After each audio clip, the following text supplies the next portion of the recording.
always loved the house. It was an old Victorian-style home, tucked away at the edge of a quiet neighborhood.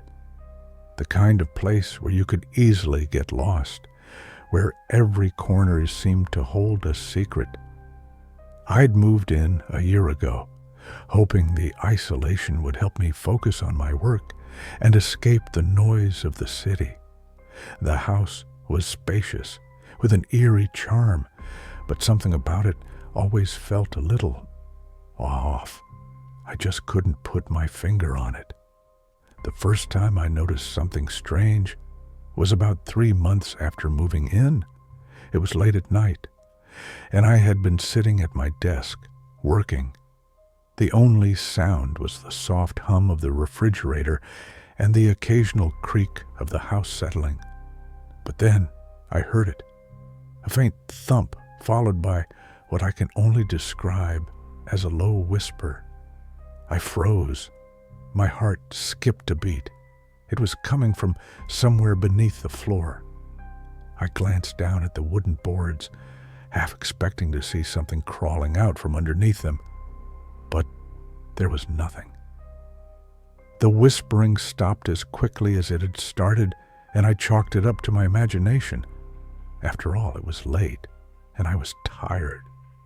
Maybe it was the house settling again, but the next night, the noise came back. This time it wasn't just a whisper, it was a voice. A man's voice, muffled and soft, like he was trying to talk through a thick wall. It was distant, but unmistakable. I could hear words now, though they were indistinct, slurred as if the speaker was half drunk. My mind raced with possibilities. Could it be someone living in the walls? Some kind of pipe system that made strange sounds? Maybe a rat? But it didn't make sense. The voice sounded human. I had to investigate. The next morning I took to the floorboards. I moved my furniture and pulled up the old rug that covered the center of the living room. What I found sent a chill down my spine. There was a trap door, a small hidden hatch that I hadn't noticed before. It was old, covered with dust, and slightly warped, as though it hadn't been opened in decades. I hesitated for a long moment, but my curiosity got the better of me. I grabbed a screwdriver, pried open the hatch, and climbed down into the darkness below. The basement wasn't what I expected. It wasn't a typical damp, musty cellar. Instead, it felt alive. There was an unsettling warmth to the air, and the deeper I went, the more the atmosphere seemed to weigh on me. It was like the air was thick with something unspoken, something that didn't want to be disturbed. The small room I descended into was unlike any basement I'd seen. The walls were covered in scratches, deep, jagged marks that looked like they'd been made by something clawing at the wood. The floor was littered with old, rotting books, yellowed pages, and scraps of paper. Some of the paper was torn, others were stained with ink that had long since bled into the fibers. But the strangest part was the smell. A rancid, metallic scent, like rust and blood mixed together, that made my stomach churn. As I moved further into the room, I heard it again, the voice. But now it wasn't muffled by the floor. It was closer, and it was clearer. The voice was no longer slurred. It was urgent, pleading. I could hear it begging for help, but it was different. It wasn't speaking to me. It was speaking to someone else, someone who wasn't in the room. I felt the hairs on the back of my neck stand up as I listened more intently. Please help me. Please don't leave me. I wasn't alone. I quickly spun around, but the room was empty. I wasn't sure what I was expecting, but the voice made my blood run cold. It was like it was coming from beneath the walls themselves. I could almost feel the presence of something trapped, suffocating, buried deep under the house. I ran up the stairs, slamming the trapdoor shut behind me, and locked it.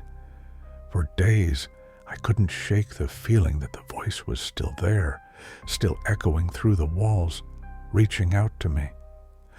I tried to ignore it. I kept telling myself that it was just my imagination, that it was just an old house doing what old houses do. But I couldn't escape the feeling that something was wrong, terribly wrong. One night, the voice returned again, but this time it was different. It wasn't begging for help anymore. It was angry. The words were sharp, commanding, and they came faster, more frantic. I could hear the sound of something moving behind the walls, scratching, scraping, like something was trying to break free.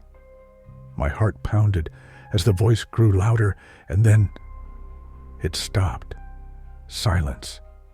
Complete, suffocating silence. And then, in the quiet, came a soft knock. Knock. Knock. Knock. It came from the floor beneath me. I don't know how long I stood there, frozen in place. The knock didn't stop.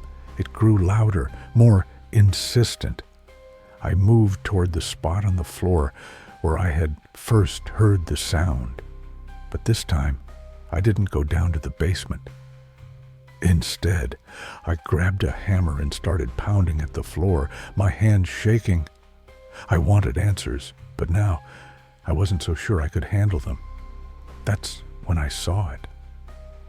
There was something underneath the floor, something alive.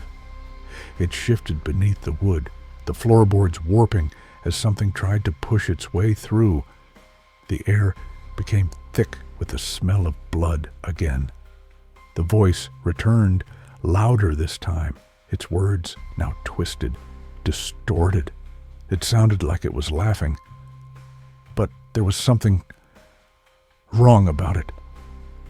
I stumbled back in terror, dropping the hammer. I tried to run, but the house wasn't going to let me leave. I could hear footsteps now, heavy, slow, dragging across the floor beneath me. The walls trembled, the floor creaked, as if something enormous was moving underneath. The whispers became louder, closer, until they felt like they were inside my head, surrounding me.